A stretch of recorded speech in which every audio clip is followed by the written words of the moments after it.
Hello everyone, welcome back to home tutor. आज की इस वीडियो में हम करने वाले हैं कक्षा 9 के संस्कृत विषय के पाठ 5 का अभ्यास कार्य। इस पाठ का अध्ययन हम पहले कर चुके हैं। वीडियो नहीं देखा है तो देख लीजिएगा, लिंक नीचे डिस्क्रिप्शन बॉक्स में मिल जाएगा। तो चलिए शुरू करते हैं आज का अभ्यास। तो अभ्यास में पहला प्रश्न है, एक पदेन उत्तरम लिखत। एक पद में उत्तर लिखें। पहला है, कह तंद्रालुः भवति। कौन आलसी है? उत्तर हो जाएगा बालः यानी कि बालक। फिर है, बालकः कुत्र व्रजंतम मधुकरम अपश्यत। बालक ने कहाँ घूमते हुए भंवरों को देखा? उत्तर हो जाएगा पुष्पोद्यानम यानी कि फूलों के बागीचे में। के मधु संग्रह व्यग्राह अभवन। कौन फूलों का रस इकट्ठा करने में व्यस्त हो गए? उत्तर हो जाएगा मधुकराह यानी कि भंवरे। चटकः कया तृणशलाकादिकम आददाति। चिड़िया किससे तिनके ले जा रहा था? उत्तर हो जाएगा चंचवा यानी कि चोंच से। चटकः कस्य शाखायाम नीडम रचयति। चिड़िया किसकी शाखा पर घोंसला बना रहा था? उत्तर हो जाएगा वट द्रुमस्य यानी कि वट वृक्ष की शाखा पर। बालकः कीदृशम श्वानम पश्यति। बालक ने कैसे कुत्ते को देखा? यहाँ पर उत्तर हो जाएगा पलायमानम यानी कि भागते हुए। बालक ने भागते हुए कुत्ते को देखा। श्वा कीदृशे दिवसे पर्यटति। कुत्ता कैसे दिन में घूम रहा था? उत्तर है निदाघ दिवसे यानी कि गर्मी के दिन में। कुत्ता गर्मी के दिन में घूम रहा था। अगला प्रश्न है, अधोलिखिता नाम प्रश्ना नाम उत्तराणि संस्कृत भाषया लिखत। नीचे लिखे प्रश्नों के उत्तर संस्कृत भाषा में लिखें। पहला है, बालः कदा क्रीडितुम अगच्छत। बालक खेलने के लिए कब गया? तो यहाँ पर उत्तर होगा बालः पाठशाला गमन समये क्रीडितुम अगच्छत। बालक पाठशाला जाने के समय में खेलने के लिए गया। बालस्य मित्राणि किमर्थम त्वरमाणा अभवन। बालक के मित्र किस लिए शीघ्रता कर रहे थे या जल्दी में थे? तो यहाँ पर उत्तर हो जाएगा बालस्य मित्राणि। किमर्थम को हटाकर यहाँ पर हम लिखेंगे विद्यालय गमनार्थम। त्वरमाणा अभवन। बालक के मित्र विद्यालय जाने के लिए जल्दी कर रहे थे या शीघ्रता में थे। मधुकरः बालकस्य आवाहनम केन कारणेन तिरस्कृतवान।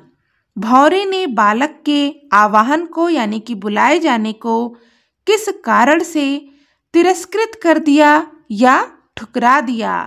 उत्तर हो जाएगा मधुकरः बालकस्य आवाहनम तिरस्कृतवान यत् सः मधु संग्रहे व्यग्रः आसीत्।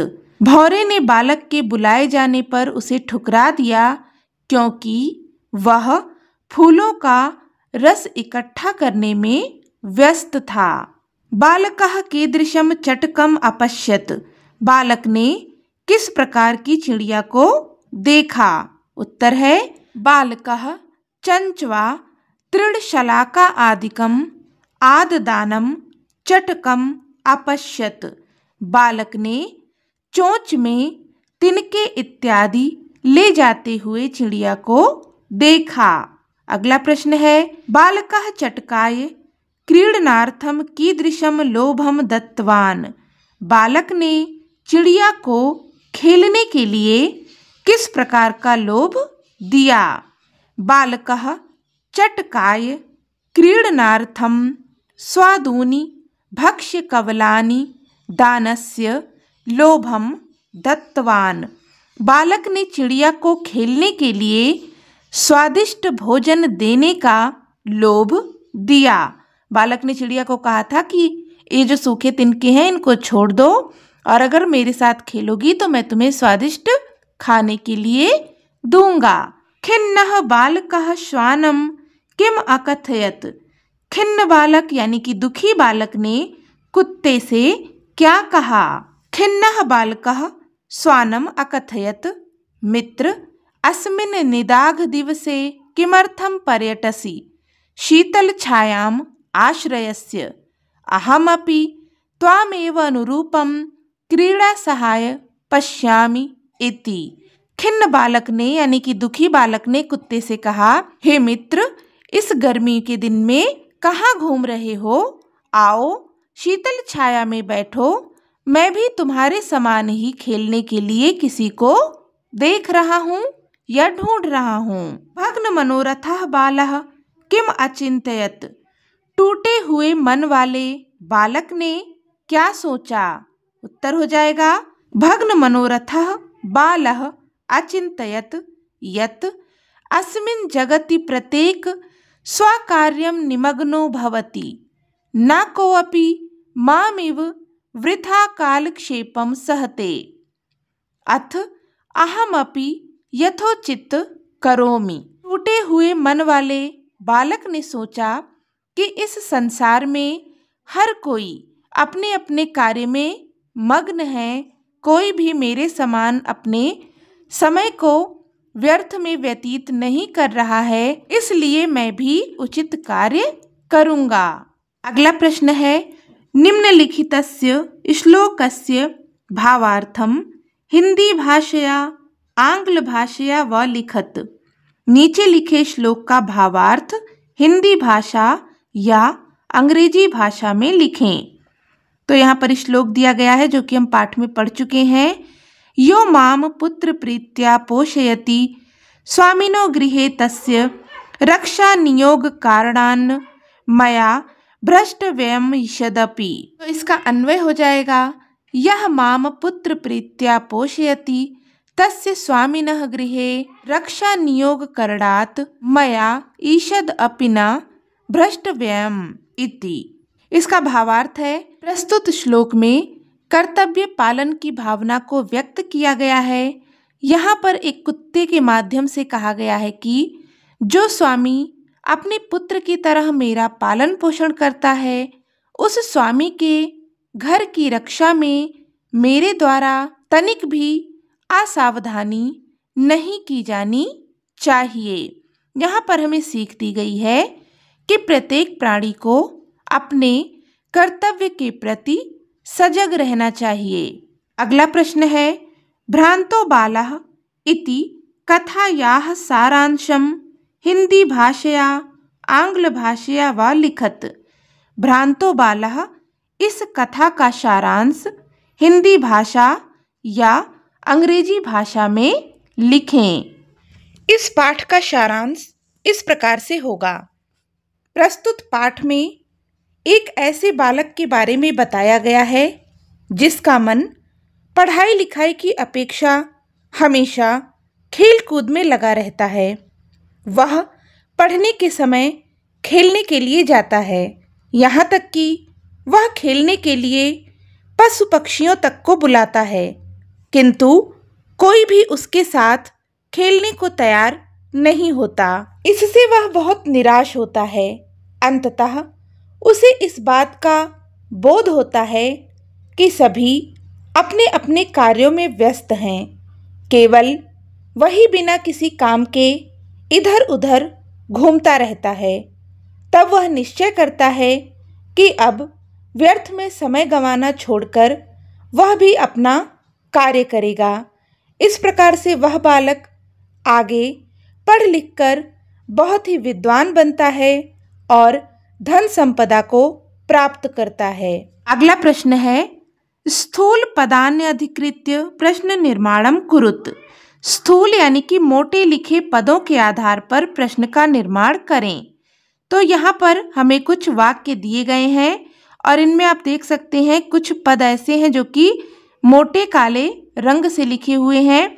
तो इनके आधार पर हमें प्रश्न का निर्माण करना है। पहला है, स्वादून भक्ष्य कवलान ते दास्यामि स्वादिष्ट खाने के लिए कौर तुम्हें दूंगा। तो यहाँ पर स्थूल पद है स्वादून। प्रश्न बनाएंगे तो हो जाएगा किस प्रकार के कौर तुम्हें खाने के लिए दूंगा। संस्कृत में हो जाएगा कीदृशानि भक्ष्य कवलान ते दास्यामि। चटकः स्वकर्मणि व्यग्रः आसीत।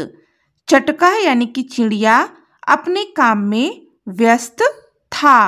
तो यहाँ पर स्थूल पद है स्वकर्मणि। इसकी जगह पर जब हम प्रश्न निर्माण करेंगे तो हो जाएगा कि चिड़िया किसमें व्यस्त था। संस्कृत में होगा चटकः कस्मिन् व्यग्रः आसीत। कुक्कुरः मानुषाणां मित्रम् अस्ति। कुत्ता मनुष्यों का मित्र है। स्थूल पद है मानुषाणाम। इसकी जगह पर प्रश्न बनाएंगे तो हो जाएगा कुत्ता किनका मित्र है। संस्कृत में हो जाएगा कुक्कुरः केषां मित्रम् अस्ति। फिर है सह महतीं वैदुषीं लब्धवान। वह बड़ी विद्वता को प्राप्त किया। तो यहाँ पर महती यह शब्द स्थूल है। इसकी जगह पर प्रश्न बनाएंगे तो हो जाएगा कि वह कैसी विद्वता को प्राप्त किया। संस्कृत में हो जाएगा सह कीदृशीं वैदुषीं लब्धवान। फिर है रक्षा नियोग कारणात् मया न भ्रष्टव्यम इति। रखवाली करने से मेरे द्वारा भ्रष्ट नहीं होना चाहिए। यहाँ पर स्थूल पद है रक्षा नियोग कारणात्। प्रश्न बनाएंगे तो हो जाएगा मेरे द्वारा किससे भ्रष्ट नहीं होना चाहिए। संस्कृत में हो जाएगा कस्मात् मया न भ्रष्टव्यम इति। अगला प्रश्न है एतेभ्यः नमः इति उदाहरणम् अनुसृत्य नमः इत्यस्य योगे चतुर्थी विभक्तेः प्रयोगं कृत्वा पंचवाक्यानि रचयत। एतेभ्यः नमः यानी कि इन्हें नमस्कार है। इस उदाहरण के अनुसार नमः इसके योग में चतुर्थी विभक्ति का प्रयोग करके 5 वाक्यों की रचना करें। तो यहाँ पर हमें नमः इसका प्रयोग करते हुए 5 वाक्यों का निर्माण करना है। जहाँ पर भी नमः शब्द लगा होता है उसके पहले वाले पद में चतुर्थी विभक्ति का प्रयोग होता है। गुरुवे नमः गुरु को नमस्कार है। शिवाय नमः भगवान शिव को नमस्कार है। अध्यापकाय नमः अध्यापक को नमस्कार। मात्रे नमः माता को नमस्कार। पित्रे नमः पिता को नमस्कार। इस प्रकार से यहाँ पर हम 5 वाक्य बना सकते हैं। फिर है का स्तंभे समस्त पदानि ख स्तंभे च तेषां विग्रह वाक्यानि दत्तानि तानि यथा समक्षम लिखत। स्तंभ का में समस्त पद और स्तंभ का में उनके विग्रह पद लिखे हुए हैं। इन्हें एक दूसरे के सामने लिखना है। यहाँ पर स्तंभ का है तो यहाँ पर समस्त पद लिखा हुआ है और स्तंभ खा में इनका विग्रह लिखा गया है। पहला है दृष्टिपथम। तो इस समस्त पद का जब हम विग्रह करेंगे तो ये होगा दृष्टिः पंथाः यानी कि दृष्टि का रास्ता यानी कि नजर। फिर है पुस्तक दासाः। तो इसका विग्रह पद हो जाएगा पुस्तकानां दासाः यानी कि पुस्तकों के दास। विद्या व्यसनी इसका विग्रह पद होगा विद्यायाः व्यसनी यानी कि विद्या का अभ्यास करने वाला। पुष्पोद्यानम इसका विग्रह पद हो जाएगा पुष्पाणाम उद्यानम यानी कि फूलों का बागीचा। अगला है अधोलिखितेषु पद युग्मेषु एकम विशेष्य पदम अपरंच विशेषण पदम। विशेषण पदम विशेष्य पदम च पृथक पृथक चित्वा लिखत। नीचे लिखे पद युग्मों में एक विशेष्य पद है और दूसरा विशेषण पद, इन्हें अलग अलग करके लिखें। तो यहाँ पर नीचे हमें कुछ पद युग्म यानी कि पदों के जोड़े दिए गए हैं। इनमें एक पद विशेषण है और दूसरा पद विशेष्य है, जिन्हें कि हमें अलग अलग करके लिखना है। तो पहला है खिन्नः बालः। इसमें विशेषण पद हो जाएगा खिन्नः और विशेष्य पद हो जाएगा बालः। खिन्नः यानी कि दुखी, बालः यानी कि बालक। फिर है पलायमानम श्वानम। तो यहाँ पर विशेषण पद हो जाएगा पलायमानम यानी कि भागता हुआ और विशेष्य पद हो जाएगा श्वानम यानी कि कुत्ता। फिर है प्रीतः बालकः। तो यहाँ पर विशेषण पद हो जाएगा प्रीतः यानी कि प्रसन्न और विशेष्य पद होगा बालकः यानी कि बालक। स्वादून भक्ष्य कवलान। तो यहाँ पर विशेषण पद होगा स्वादून भक्ष्य कवलान। त्वरमाणाः वयस्याः। यहाँ पर विशेषण पद हो जाएगा त्वरमाणाः यानी कि शीघ्रता करने वाले और विशेष्य पद होगा वयस्याः यानी कि मित्र। तो इस प्रकार हमने यहाँ पर इस पाठ का अभ्यास कार्य पूरा कर लिया है। इस पाठ से संबंधित कोई भी डाउट हो तो आप कमेंट करके पूछ सकते हैं। होपफुल की वीडियो आपके लिए हेल्पफुल रही होगी। अगर आपको वीडियो अच्छी लगी हो, हेल्पफुल लगी हो तो प्लीज़ इसे लाइक करें, अपने दोस्तों के साथ में शेयर करें और चैनल पर पहली बार आए हैं तो सब्सक्राइब भी कर लें। मिलते हैं नेक्स्ट वीडियो में, तब तक के लिए take care and bye bye.